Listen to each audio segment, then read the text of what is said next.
नमस्कार दोस्तों, मैं फरमान खान आनंद कंप्यूटर क्लासेस में आप सभी का फिर से स्वागत करता हूं। तो दोस्तों, आज की वीडियो में हम ईएसबी के एक नए कमाल के बारे में बात करने वाले हैं, जिसके बारे में न्यूज़पेपर में दिया गया है। तो आप सभी लोग अपनी स्क्रीन पर देख रहे होंगे कि एक बहुत महत्वपूर्ण और हमें और आप स्टूडेंट को प्रभावित करने वाली न्यूज़ है और इसके बारे में आपको जानना चाहिए। तो क्या देख रहे हैं आप?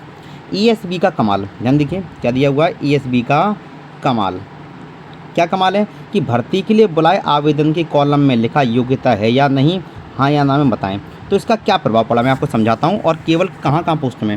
तो क्या लिखा हुआ है, सहायक नगर निवेशक के 90 पदों के लिए हुई परीक्षा की मेरिट लिस्ट में अपात्रों के नाम और पात्रों को डाल दिया प्रतीक्षा सूची में। मतलब क्या बोला गया यहाँ, ये कहा गया है कि देखो, जब भी व्यापम का हम फॉर्म भरते हैं तो वो हमसे पूछता है कि आपके पास सीपीसीटी है या नहीं, हम टिक लगा देते हैं। पूछता है आपके पास डीसी है या नहीं, हम टिक लगा देते हैं। पूछता है आपके पास, अगर आप सैनिटरी इंस्पेक्टर का फॉर्म भर रहे हैं तो एसआई का डिप्लोमा है या नहीं, या किसी भी दूसरी पोस्ट जिसमें स्पेशल डिप्लोमा मांगा जाता है, डिग्री मांगी जाती है, तो उसके बारे में टिक लगा देते हैं। अब होता क्या है कि जब भी हम फॉर्म भरते हैं तो फॉर्म भरने के दौरान कई सारे लोग जो एलिजिबल नहीं होते, जिनके पास वो स्पेशल डिग्री, डिप्लोमा या सर्टिफिकेट नहीं होता, वो भी क्या कर देते हैं, फॉर्म में टिक लगा देते हैं। और फॉर्म में टिक लगाने के बाद जब वो एग्ज़ाम देते हैं तो कई बार ऐसे लोग जिनके पास एलिजिबिलिटी क्राइटेरिया नहीं था, वो लोग सिलेक्ट हो जाते हैं, और जिनके पास एलिजिबिलिटी क्राइटेरिया था उनका नाम मेरिट में ना आकर वेटिंग में रह जाता है, या वो लिस्ट से ही बाहर हो जाते हैं। और इसका एक नमूना आपको सहायक नगर निवेशक के पदों पर दिखाई दे रहा है। और केवल इसी पदों पर नहीं, कई सारी पोस्ट ऐसी हैं जो मैं आपको वीडियो में बताऊँगा जिनके साथ ऐसा हुआ है। तो पहले मैं बात कर लेता हूँ। तो क्या बोला हुआ, 2022 में नगर निगम कर्मचारी मंडल ईएसबी द्वारा विभिन्न विभागों में 9073 पदों के लिए भर्ती परीक्षा आयोजित की गई। इनमें 90 सीटें सहायक नगर निवेशक और अतिक्रमण निरोधक अधिकारी से संबंधित थीं। इनमें नगर नियोजन में डिग्री मांगी गई थी। साथ ही आवेदन में जिस पोस्ट के लिए अप्लाई किया गया है उसके लिए योग्यता है या नहीं, हाँ या ना में जवाब मांगा था। इस दौरान किसी भी अभ्यर्थी के दस्तावेजों का वेरिफिकेशन नहीं हुआ कि वे इन परीक्षाओं के लिए पात्र हैं भी कि नहीं। तो व्यापम कभी ऐसा नहीं करती। व्यापम क्या करती है, पहले ही आपसे पूछ लेती है और आप एलिजिबल हो या नहीं, आप टिक लगा दो बस।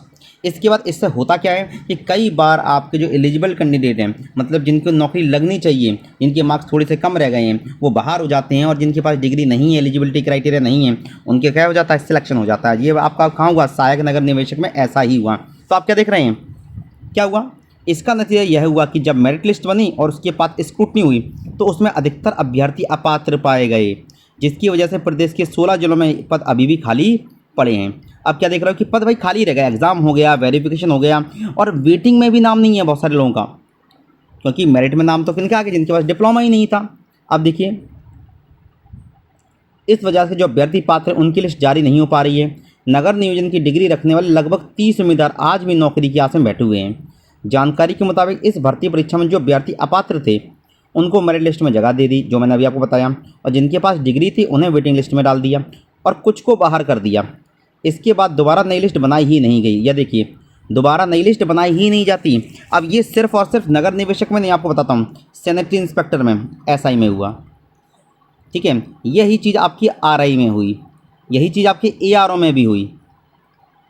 ये सारे के सारे पटवारी के साथ ग्रुप 2 के एग्ज़ाम है, ग्रुप 2 सब ग्रुप 4 के साथ वाला एग्ज़ाम है, ऐसा ही आपका ग्रुप 3 का एग्ज़ाम है। तो इनमें भी यही हुआ कि काफ़ी सारे लोग जिनके पास एलिजिबिलिटी क्राइटेरिया नहीं था, इवन आप देखेंगे कि जहाँ 15 पोस्ट थी वहाँ 3 लोगों की भर्ती हुई, या 10 पोस्ट थी वहाँ 6 लोगों की भर्ती हुई, और कई सारे लोग वेटिंग में पड़े हुए हैं, ठीक है। तो यहाँ क्या देख रहे हैं, अब आगे देखो, कर्मचारी चयन मंडल के डायरेक्टर साकेत मालवी का इस संबंध में कहना है कि मैं मंडल द्वारा आयोजित भर्ती परीक्षा के दिशा निर्देशों की जानकारी लेकर ही आपको कुछ बता पाऊंगा। मतलब इन्हें कुछ पता ही नहीं है। तो अब अभ्यर्थी क्या कह रहे हैं, अभ्यर्थियों का कहना है कि परीक्षा कंडक्ट कराने से पूर्व एक मजबूत मैकेनिज्म होना चाहिए। मतलब पहले डॉक्यूमेंट जांच हो जाने चाहिए, या फिर आप अपलोड करवाइए, और अपलोड करवाने के बाद उसको क्या करिए, वेरीफाई कर लीजिए। आप डॉक्यूमेंट अपलोड करवा, एटलीस्ट कुछ नहीं कर सकते तो एटलीस्ट अपलोड जरूर करवाइए कि अगर आप जो डिग्री डिप्लोमा मांग रहे हैं वो डिग्री डिप्लोमा है या नहीं। और जिस वजह से आपके बहुत सारे पद जो खाली चले गए, मतलब ये सारे पद अब लैप्स हो जाएंगे। इनकी भर्ती प्रक्रिया कब होगी किसी को नहीं पता। देखिए, भोपाल में 19 पद थे, 14 रिक्त हैं, 17 में से 16 रिक्त हैं, 14 में से 10 रिक्त हैं, 16 में से 12 रिक्त हैं। तो आप क्या देख रहे हैं, लगभग 90% के आसपास पद खाली रह जाते हैं। और ये सिर्फ सहायक नगर निवेशक में नहीं है, अतिक्रमण अधिकारी में नहीं है, यह चीज़ एसआई में, सैनिटरी इंस्पेक्टर में है, रेवेन्यू इंस्पेक्टर में है, असिस्टेंट रिव्यू रेवेन्यू ऑफिसर में है, ये कई सारे पोस्ट में मैं खुद अपने एक्सपीरियंस से बता रहा हूँ, ठीक है। देखिए, ये सारी की सारी इन्फॉर्मेशन आप क्या देख रहे हैं कि कई सारे लोग बाहर हैं, तो हम स्टूडेंट को जरूर इसके बारे में कुछ बात करनी चाहिए। इसके अलावा एक और बहुत बड़ी न्यूज़ आई है, जरा देखिए कि कल कैबिनेट की बैठक थी और कैबिनेट की बैठक में क्या हुआ कि 1 साल में भरेंगे बैकलॉग के 10,000 पद। तो बैकलॉग के 10,000 पदों को भरने के बारे में बात की गई है। उसमें क्या होगा, किसको फ़ायदा मिलेगा, एससी को, एसटी को और ओबीसी को फ़ायदा मिलेगा। तो क्या देख रहे हैं, मध्य प्रदेश सरकार अगले 1 साल में प्रदेश के बैकलॉग के खाली 10,000 पदों पर भर्तियां करेगी। इसका सीधा फायदा एससी, एसटी, ओबीसी, दिव्यांग उम्मीदवारों को होगा। कैबिनेट ने गुरुवार को बैकलॉग कैरी फॉरवर्ड के पदों को भरने विशेष भर्ती अभियान में 1 साल की बढ़ोतरी कर दी है।